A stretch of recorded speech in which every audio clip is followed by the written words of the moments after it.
Behind every successful entrepreneur is a list of books that have helped them navigate the intricacies of running a business, while more recent books like Phil Knight's Shoe Dog, Ray Dalio's Principles, and Simon Sinek's Start With Why stand out as a few favorites of top CEOs. Warren Buffett and Bill Gates both agree that the best business book of all time was written 50 years ago.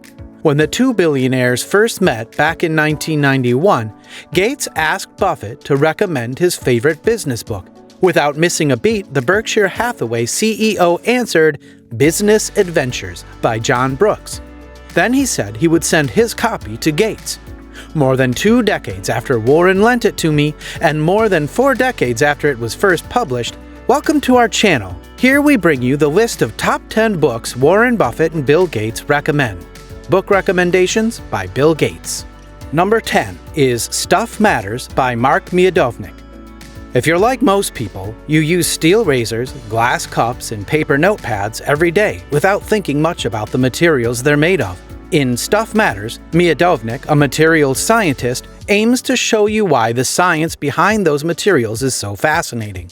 The premise might sound familiar to Making the Modern World, a book by Gates' favorite author Schmill, which Gates has also recommended. But Gates says the two works are completely different. While Schmill is a facts and numbers guy, Miodownik is heavy on romance and very light on numbers, potentially making Stuff Matters an easier read. Gates claims his favorite chapter is the one on carbon, which offers insights into one atom's massive past, present, and future role in human life. Number 9 is What If by Randall, Munroe. What If is a collection of cartoon-illustrated answers to hypothetical scientific questions. Those questions range from the dystopian, what if I took a swim in a typical spent nuclear fuel pool, to the philosophical, what if everyone actually had only one soulmate, a random person somewhere in the world. Each question was posed by a different reader, and Munroe, a former roboticist for NASA, goes to the greatest lengths to answer it accurately through research and interviews. Gates writes, "The reason Munroe's approach is a great way to learn about science is that he takes ideas that everybody understands in a general way and then explores what happens when you take those ideas to their limits. For example, we all know pretty much what gravity is, but what if Earth's gravity were twice as strong as it is? What if it were 3 times as strong? Or 100? Number 8 is The Man Who Fed the World by Leon Hesser. Even though Gates can get a meeting with almost anyone, he can't land a sit-down with Norman Borlaug, the late biologist and humanitarian who led the Green Revolution, a series of innovations that kept a huge chunk of humanity from starving. It's estimated that his new seed varieties saved 1 billion people from starvation, many of whom were in India and Pakistan. Borlaug was awarded the Nobel Peace Prize, the Presidential Medal of Freedom, and the Congressional Gold Medal for his efforts. Borlaug was one of a kind, he says, equally skilled in the laboratory, mentoring young scientists, and cajoling reluctant bureaucrats and government officials. Number 7 is The Better Angels of Our Nature, Why Violence Has Declined by Steven Pinker. In Better Angels, Harvard cognitive scientist Steven Pinker branches out into the history of the most contentious of subjects, violence.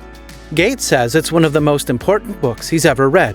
Pinker presents a tremendous amount of evidence that humans have gradually become much less violent and much more humane, he says, in a trend that started thousands of years ago and continued until this day.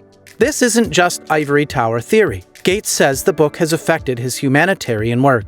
As I'm someone who's fairly optimistic in general, he says, the book struck a chord with me and got me thinking about some of our foundation strategies.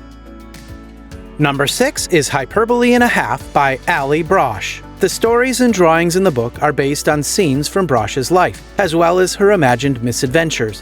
It's funny and smart as hell, Gates writes, adding that Brosh's stories feel incredibly and sometimes brutally real.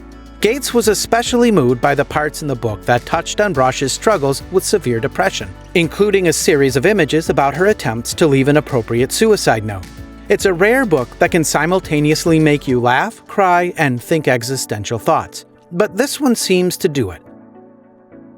Book recommendations by Warren Buffett. Number 5 is The Outsiders, 8 Unconventional CEOs in the Radically Rational Blueprint for Success by William N. Thorndike.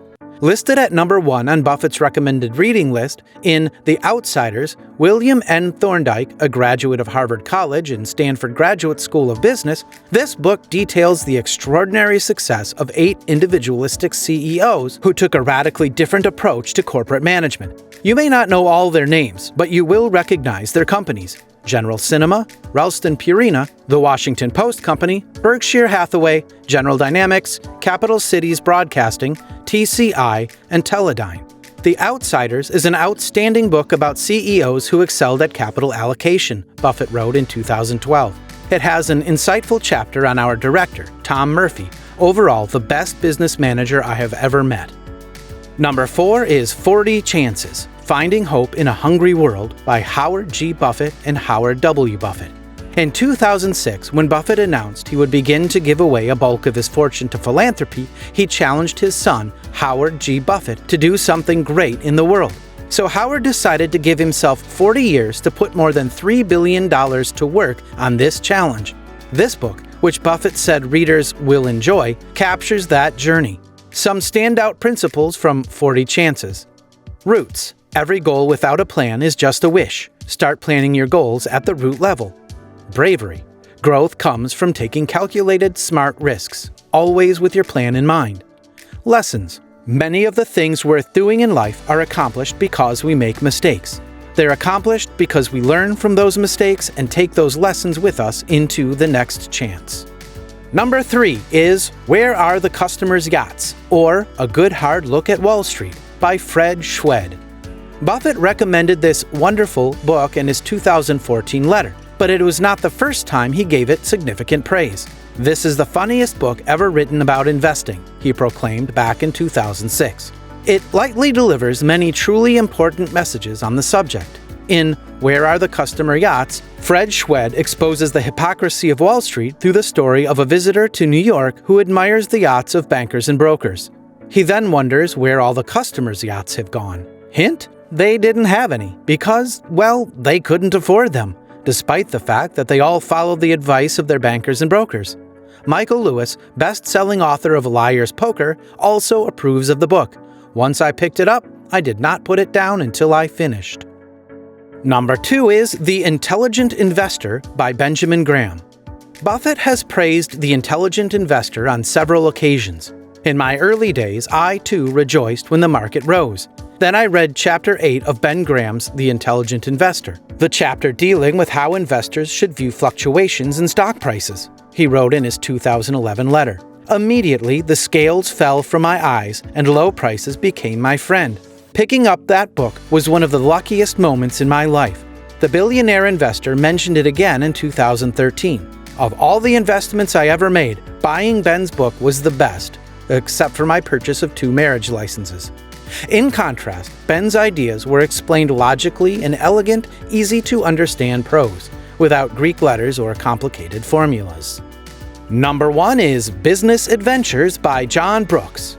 Business Adventures is a compilation of 12 stories, previously published in The New Yorker, where Brooks was a staff writer, about some of the most important events in 20th century corporate America. Each profile is a fascinating account of how a certain moment in history shaped an entire company. But what truly makes the book so brilliant, apart from its wonderful prose, is that it can appeal to readers who aren't even interested in the nature of finance. It offers a goldmine of lessons about people in life, our instinctive behaviors, what makes us excel, and what troubles lie ahead if we give in to our inherent savageries.